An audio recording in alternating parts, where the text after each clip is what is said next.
What's going on, everybody, and welcome to the Other Side of the Firewall podcast, where we talk about the latest and greatest in cybersecurity news, as well as we highlight those movers and shakers and glass ceiling breakers, those people of color who've made it to the other side of the proverbial firewall. My name is Ryan Williams, and as always, I'm joined by Shannon Tynes. What's up? What's up? What's going on? And full crew today, so we have Chris Abacon. What's going on, everybody? What's going on? And Daniel Acevedo. The konbanwa, little Japanese heart for you guys. Let's get it going. So definitely continue to tune in throughout the weeks. Monday, Tuesday are topics. Wednesday discussion. Thursdays, Ask a CISSP.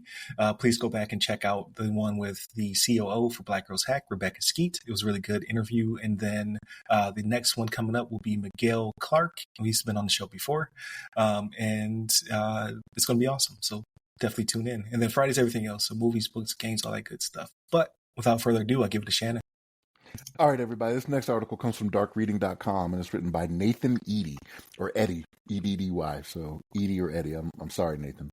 But the title of this one is Lockbit Attack Targets Evolve Bank, Not Federal Reserve. So the reason for that comma and the not Federal Reserve is because it was reported earlier in last week, that the Federal Reserve had been hacked, and there was 33 terabytes of information that was going to be up for grabs. Like they were threatening to expose some embarrassing information, which got widely reported, right? So when this article first came about, not when this article, when that article first came about, we had some of our sleuths on the team here look into it a little bit more, because it was so fantastical, that had happened. Like, wait, did that really happen? And it turns out it was pretty much a hoax, right? Like they were trying to make themselves seem like they had done more than what they had, right? But actually what it was a financial institution headquartered in Arkansas named Evolve Bank that actually got hacked, right? So what was funny about the previous reporting of this is that when they were hacked, it was Lockbit, right? Lockbit was who was taking credit for it.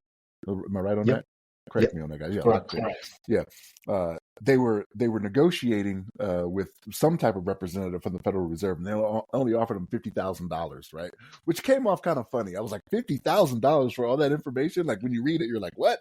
What's going on here? And then they put a threat out there, and they were like, look, you guys need to get a different negotiator, or in 48 hours, we're releasing some of this data. Well, they got their bluff called, right? Because they didn't come back with another ransom demand, as reported. I haven't seen it reported anywhere.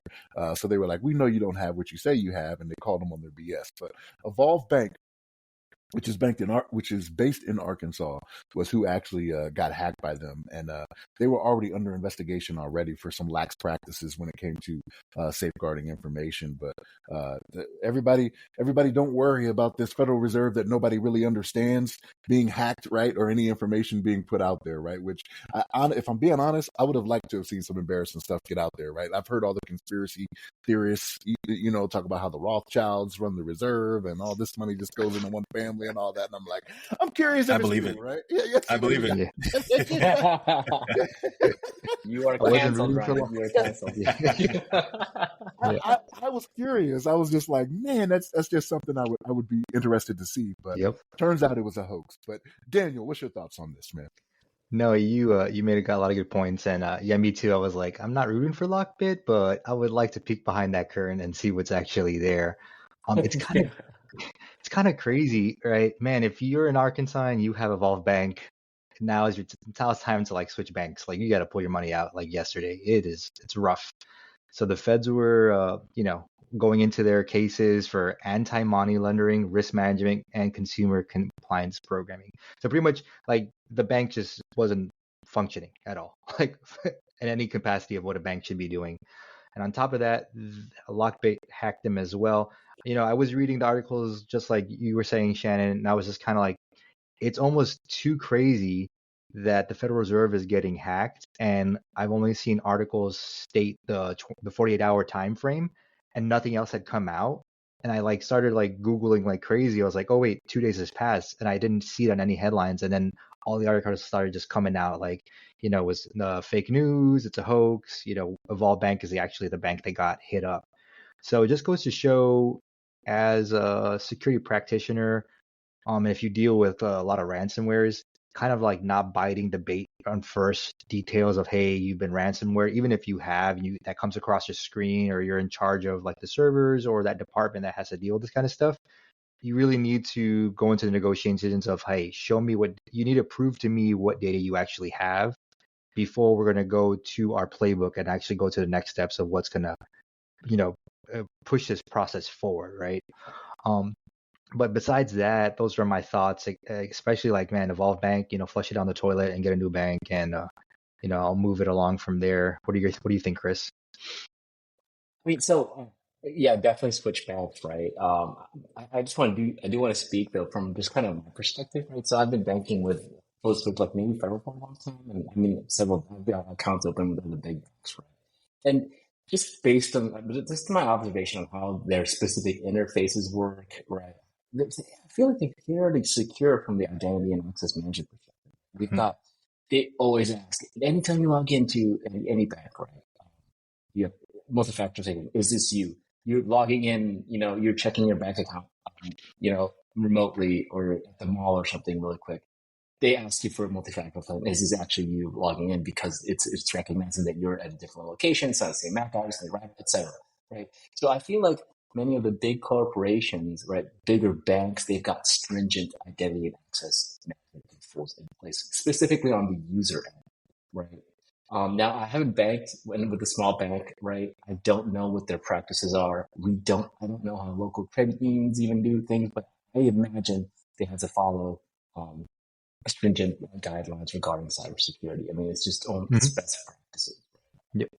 When we're talking smaller banks or just banks that are not really a bank that does not, or a financial institution that does not take cybersecurity seriously is just, that's just the biggest red flag. That's for people's life. That's for people's mind. Right? So the article does highlight maintaining stringent identity and access control is a must. But that's on the user end. That's us on the client. I guess we're the client in this case, on the client side. But internally from those banks, right, if they've got lax implementations for the user, they probably just don't care at all about their own cybersecurity practices internally, at least from the procedural perspective. We want to make sure that that's the case. And there needs to be some type of assurance. So yeah, definitely, if you've got, I'm not trying to dog small banks, right? I'm not trying to dog. I'm sure there's plenty of them that practice cybersecurity, that have multi-factor authentication out the wazoo, like that we're used to. But again, I just think that there needs to be. I mean, for us as consumers, we need to just be informed and make those proper decisions. What do you think? So first off, that's a crazy flex. Chris said, "I don't bank with small banks because I don't bank with small banks because I only have big money." That's what he said. Stop it. Without saying it. That's a crazy flex. I don't know those credit unions. What is that? I don't. My money goes straight to the reserve. Navy Fed is a credit union. They're just huge, though. It's a large. Yeah, they're just the largest credit union. I think in the country, right? It's got to be. It might be something like that. Yeah. But yeah, so please like, share, subscribe. If there's a bell involved, please hit that bell. Please subscribe. We're so close, danger close to hitting that 500. It's not going to happen by the end of the month, and that's okay. Let's make it happen in July. Let's hit 500, and then by the end of the year, let's hit 1,000. With all of that out of the way, crazy article. So the people who were spreading the misinformation, that was me. That's who Shannon's referring to, because I dropped the first article. I didn't say that. I did not. I was like, "Did you see this?" I did not say that. I saw it, and I was interested. Right, I was interested, but it was other members on the team that were like, "Hey, like this is BS." Like they brought it to the attention of the team. So like I never came out and said that, Ryan. But no, also I want to get out of the way. I'm not a conspiracy theorist. I did watch a crazy video on the making of the Fed, and it does have the Rothschilds in it. It's crazy. It's a cartoon. It's actually really funny, but it'll lead you down a rabbit hole.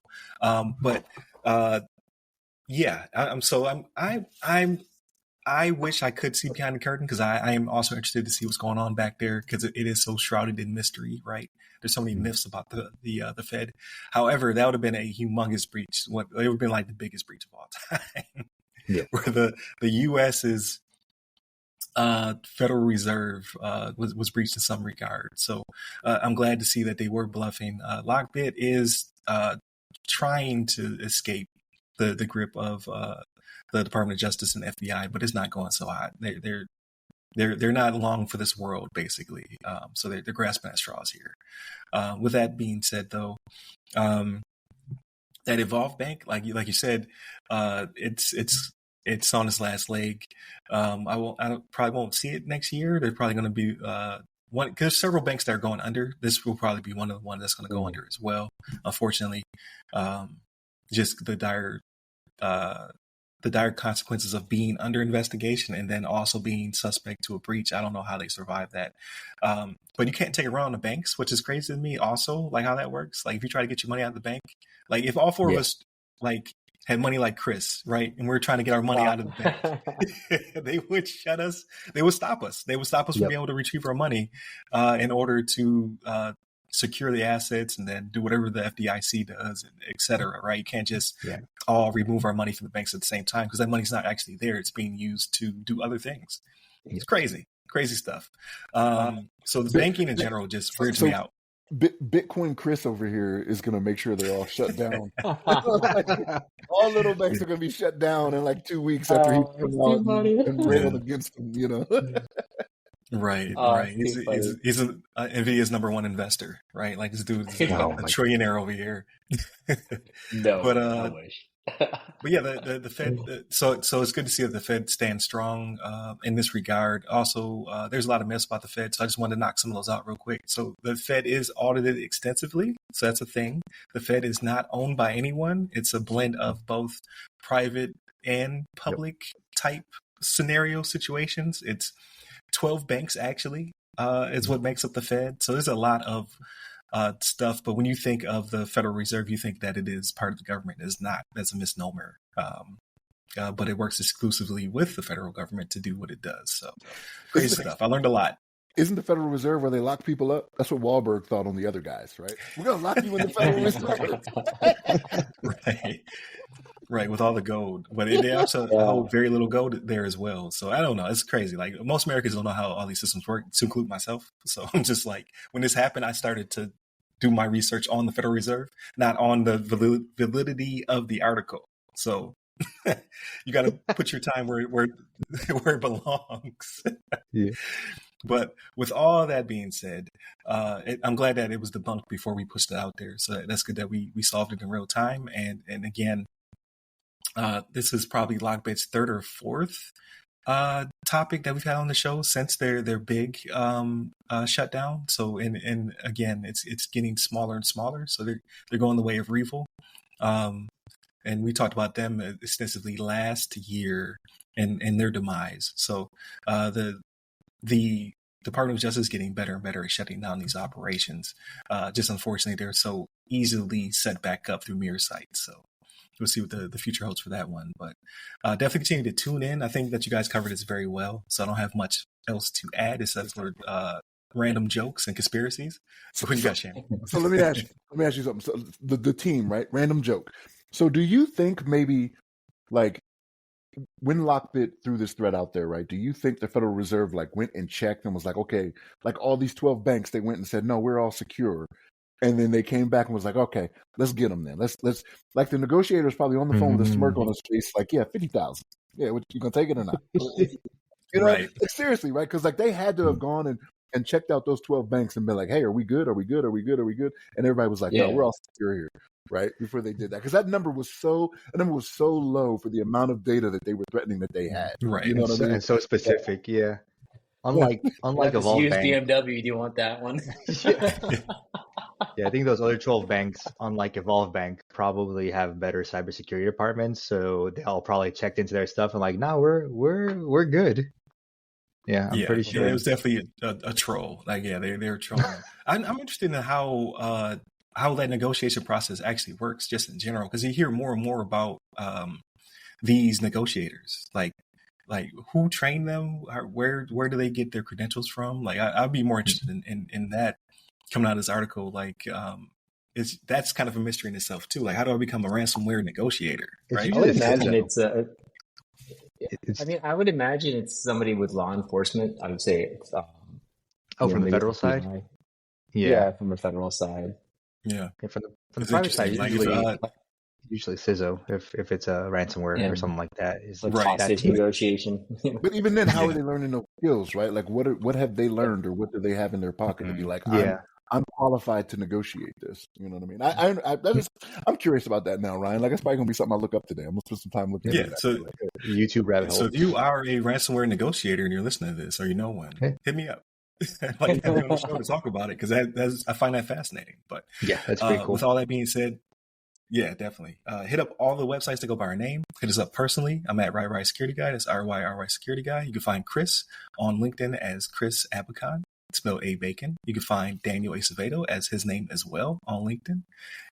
Yeah, hit us up. Connect. Like, share, subscribe, all that good stuff. Stay safe. Stay secure.